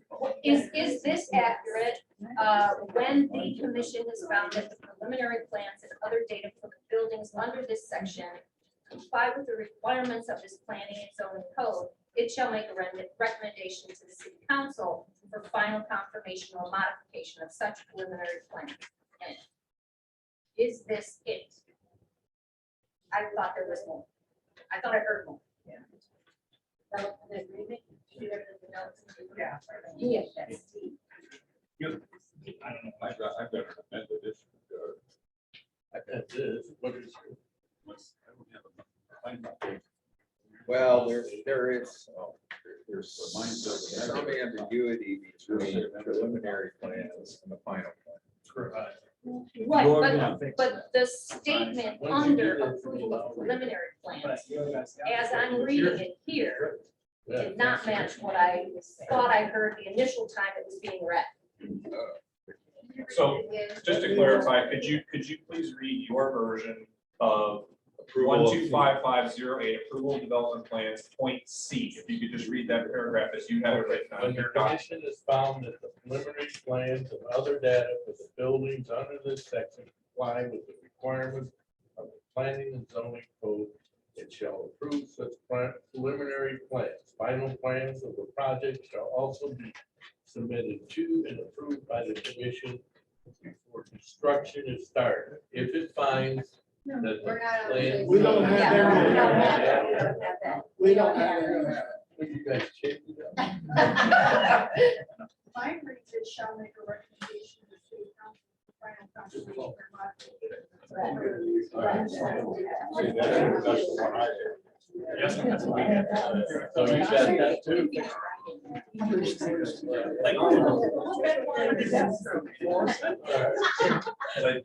So this would.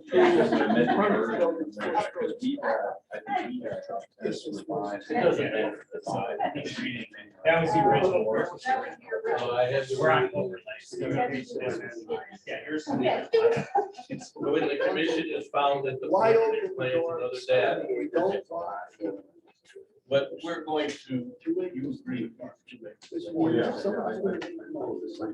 Okay, no matter what one says, it's all gonna go back and Mr. Bush is gonna have to deal with it again. I got one more statement. And I'm sorry if I read this. The way this is all shaping, it seems like we're doing all this work for one section of lakefront property, really, for the Summers Group. And I guess my thought, and again, this is just, let's think big for a minute. Why don't we design this for all that area on Andrews, everything north of Andrews, and let's see if there's a way we can save the design of the dollar store as well by creating something that the Summers Group would like as well, because they seem to be our best choice we have, right? And so it's in their best interest to have property that it gets used well so that they can make the most money. So it's in their best interest to also have this area developed properly for everybody concerned. And so maybe we should think bigger and say, how do we make this PUD so it covers all of Northern Andrews? And then that gives Dollar General an out, because right now we got two choices. We're stuck with this square ugly box. And we could tell them you can't develop the land behind it unless you go with commercial. Or we can say, but we will give you a PUD, but you got to reshape this to something that's friendly to the community. So even though you're going to put a Dollar General in there, we can't change that. You can at least make the shape and the design and the architecture something that we can at least live with. Again, let's think a little bit bigger. Let's try to make north of Andrews a nice area.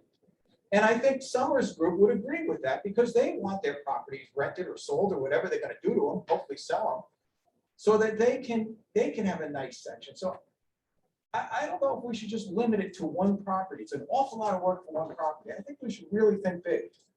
That's just my saying. That sounds interesting. I got a question for everybody. How many of you have ever seen the McDonald's on Rockside Road, corner of Route 82? Yeah. It doesn't look like a It looks McDonald's. like it looks like a bank building. It's a very It's got maybe attractive columns building. and pillars out front. Two stories. Two-story, yeah. And I'm thinking, well, you know, you can put words and you can put legislation in place. And you already mentioned architects and architecture and all that sort of thing. So Dollar General doesn't have to look like a Dollar General. Right, it could look like an attractive storefront on a multi-use facility that just so happens to have a Dollar General. But then again, when you read this, who's approving the Dollar General plans? City Council. The City Council looks at it and says, they agree with you and say, we want it to look a little, differently, then that's the way it'll look. If City Council decides that's what they want. And I will, Al Busher again, I'll go back to my proposed change to purpose and application. And I say there, higher quality development of a site than would otherwise be permitted, right? You can What do put you a think Dollar about- General, they can do that. If that's all they want to do, they can do that. Oh, yeah. But they want to do apartments, mixed use, yes, okay, now clarity. Right. Now, are we done with the sections to the committee? I would like to add what I've seen, I don't see in this, and that's what is often referred to as a no lookalike provision. We're Okay. sending it back to your committee. You can Oh. add. But look, you got people to help you now. Can you tell, Yeah. can you tell us what the no lookalike provision is? I don't know what that is. If you can just make a comment and we can. And I think this gentleman has an idea. What about the whole area? Why can't? Well, how do you get a higher Commission, quality? but you guys are the higher experts. quality design? You don't want to be looking at, if there's 37 townhomes, different colors of siding just don't do it. You want some architectural changes, you can do that by unit, by group of units, by building, there are different construction features. You can alternate, yes. And that's what no lookalike provisions deal with. The other is, which is a concern of mine, is you take a 2-acre site and then there's another 2-acre site right next to it. What's preventing another apartment project PUD? So you might want to say, well, if there's a PUD next to it, then you have to have a different use, or better define that use so you don't get. So does that go toward what Earl is saying as drafting a PUD for, a larger portion of Andrews Road and a larger portion of the community? Is that a better overall concept in which you can include that so that you don't have lookalikes? Or is it better to have individual PUDs for individual properties? And again, I don't know the answer to this. This is beyond what I know about real estate and development, but is there a? Well, planning and zoning, I look at what if PUD was applied to the entire north side. The language should accommodate that. It should accommodate 2 acres, it should accommodate multiple acres. What needs to be clarified, I think, though, is that you're thinking this PUD only is for that property. Yeah. It is not. It's not. This is, it is not just specific to one property. It is to be applied to multiple. So we need to clarify that. It's not. It's lakefront. Correct. We can take the word lakefront out and nothing else would change. But doesn't that go along with what we've been asking about? What is the projected plan for the look of the city? Well, We have.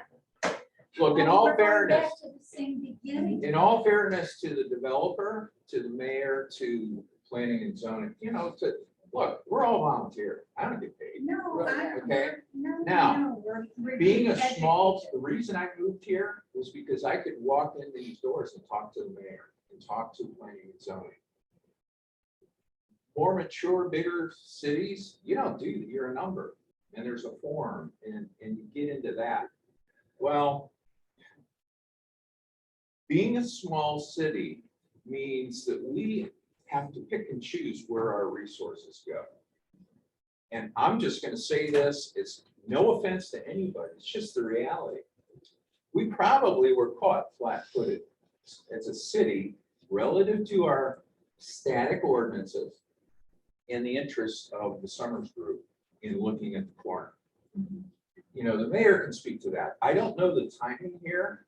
I would guess the Summers Group has been talking, interested in, well, how do we develop this corner? They're from this area, right? How do you do that? Well, okay, other communities do PUD. Do we have a PUD? No. So you gotta start somewhere. So I think the two one happened first and the other shortly followed. And we're playing catch up.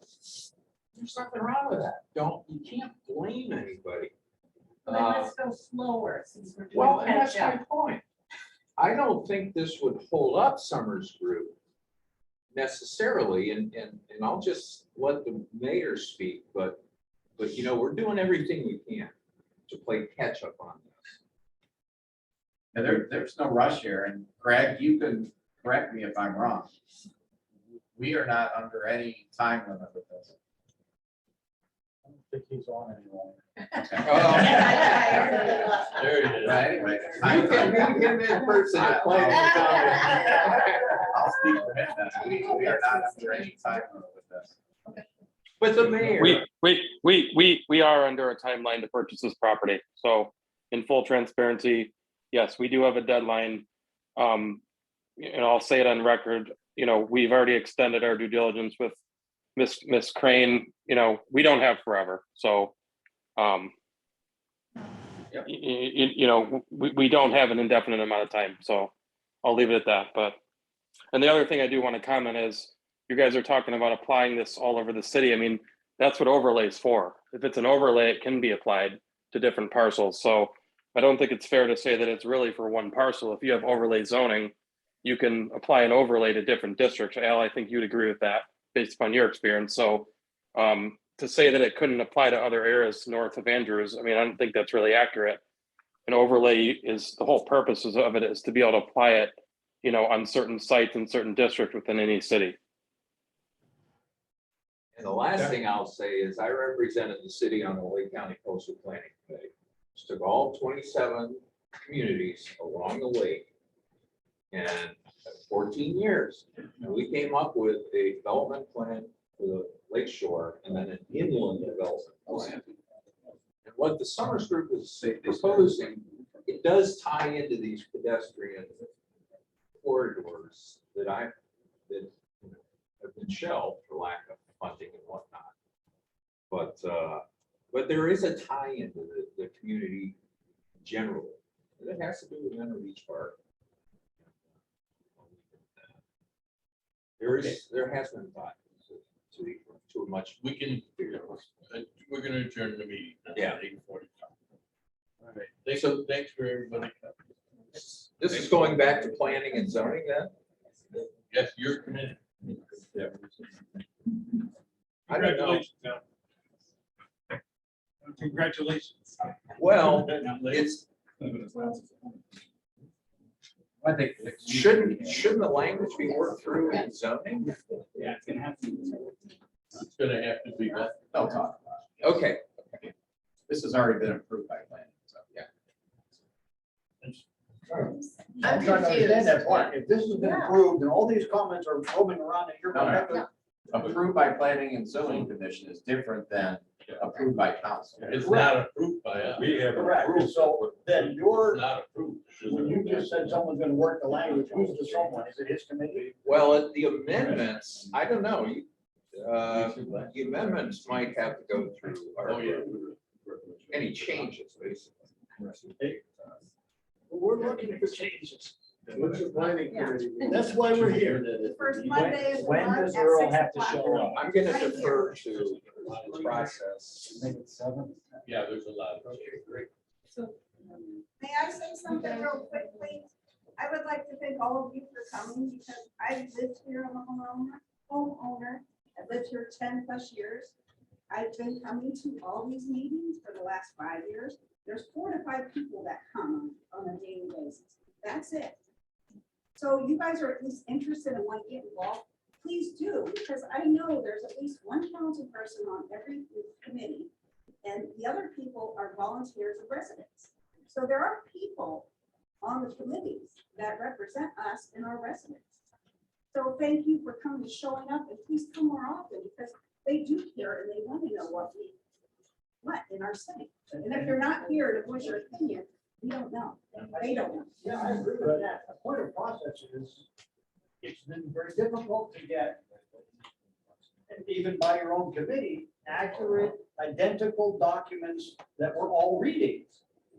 And so I asked the process question before, 5 days before your group, or is your group gonna work it, and then how are we gonna see it? So that a body like this, all of us can look at it and be looking at the identical document in our hands. Well, it's either with a third reading or before that. It would be uncomfortable to come to a meeting and have you read it, which you did wonderfully. But if I hadn't seen it, I'm not going to be able to articulate any observation on that if I'm just listening to you and have never had it in my hand. How are we going to see it the 5 days before? I share as much as I can. So there's got to be a. We're all trying. So is there a process for that? So does the city have, and the council have a process for that to help us? Well, I would think attending the reason we have different committees, or I think it's zoning. The reason there's a public session at each one is for you to show up. Hear what's being amended, hear what's proposed. We want to see what's proposed first. Then, and see, we can't even comment on what to amend if we have never read it. And there was not a uniform document on which we could have had articulate comments tonight. Do you agree? The only thing I can tell you is attend public portions of the meeting. And will you distribute what you are reading and thinking about only at that meeting? I would say yes. Yeah. And It would only be distributed at that meeting because that's what they're talking about, is at that meeting. This had to Right. start somewhere, right? Right. So it became this plan that was developed by CT. And it was started at that committee meeting. It was distributed at that meeting. They discussed it at that part. The public was there. They, talked about it. It's not going to be passed out at that point because once again, it's still something that's. Well, we're beyond that now. I understand that point, but we're beyond that now. And someone is saying, we're gonna rewrite. We're gonna make edits. And will that only be available at the next meeting? I don't think it's going back to council yet, so it's still in committee. So it's gonna be this committee. Yes, so then let So me if ask. there's another meeting with this committee, then the percentage changes. So is this going back to Al or not? We keep being You're told, telling we've me no, already right? approved, we've already approved this They document. already approved it, so I don't. But so, and then everybody looks the other way, guys and have they to go, be no, on we don't know what the hell you're gonna do. Correct. It's with the So zoning. they already approved it. This Yeah. committee here is going to have to. So do we'll changes. work on it. So Well, this isn't gonna go back to them to Planning and redo zoning. it. But okay. And believe me, don't shoot me. I've offered to be available to this committee whenever. There's been a lot of information presented tonight. Your stuff from Shaker Heights, Al, your information, public, your information. Why don't we go home, read over it, think about what you guys want to change, because this is your committee. Schedule another meeting and come back and discuss what verbiage changes you guys would like to see. And if you have it in writing or whatever, we'll make notes that night, we'll make some changes, and we'll make a printed copy and share it with everybody. These are all working documents. So it's not like we can say, okay, we met behind closed doors and we made all these changes, what do you think? That's not what. That's what this is for. This is these working sessions to gather this information, to think about what can we change, what should we change.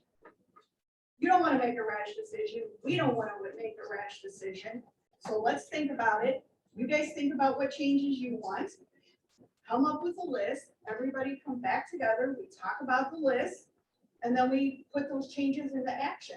This is going to be a working document until it goes up in front of council for that final approval. And it's going to constantly be changing.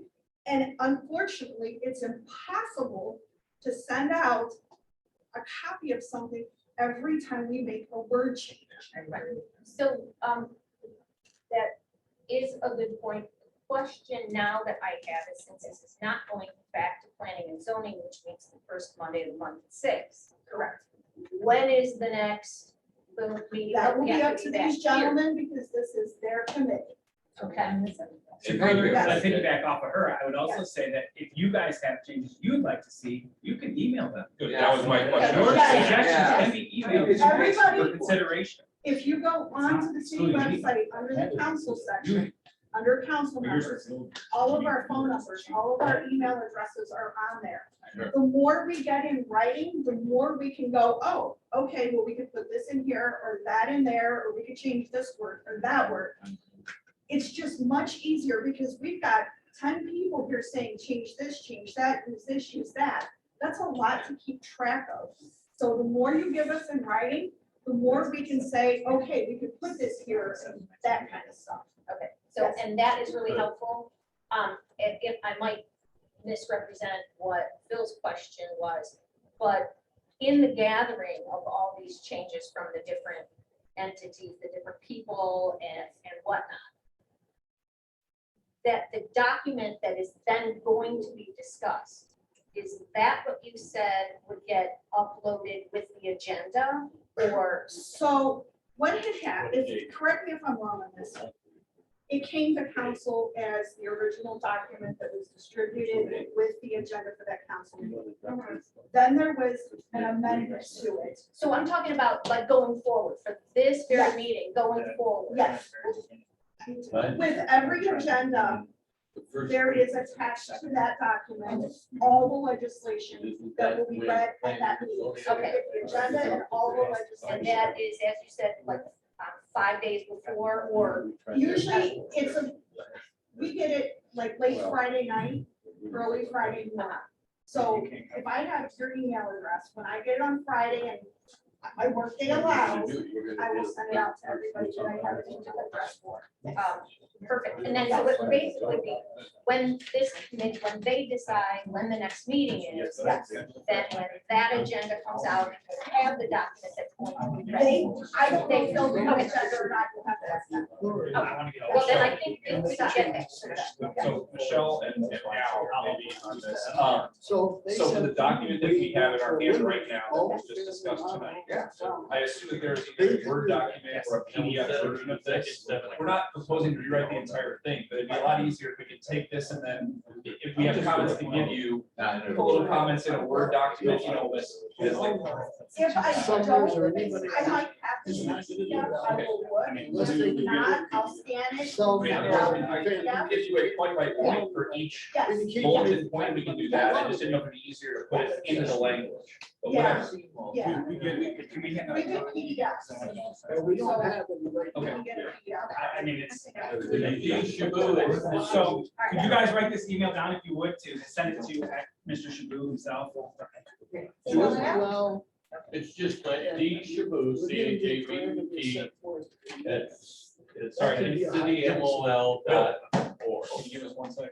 Can you say it Just again? I'm repeat sorry. that slower. D Shabu, that's CHABUT. At city of MOL.org.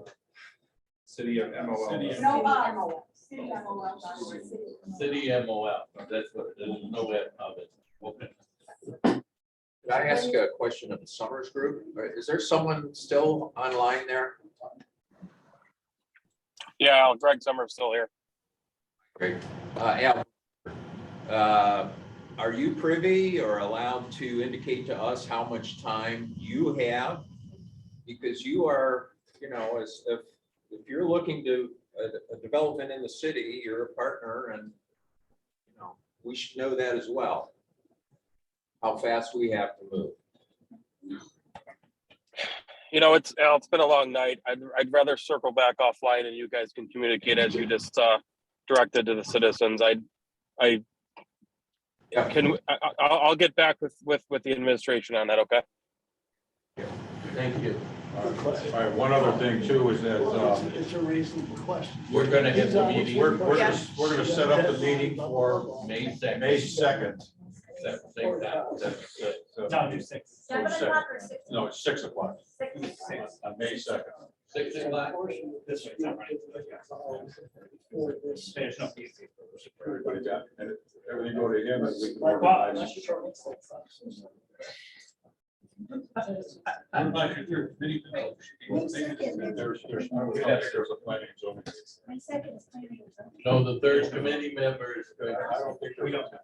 We don't. We don't know.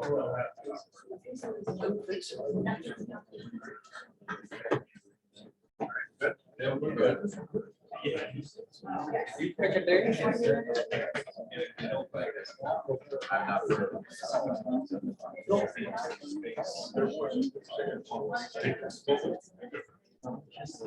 Thank you, Greg.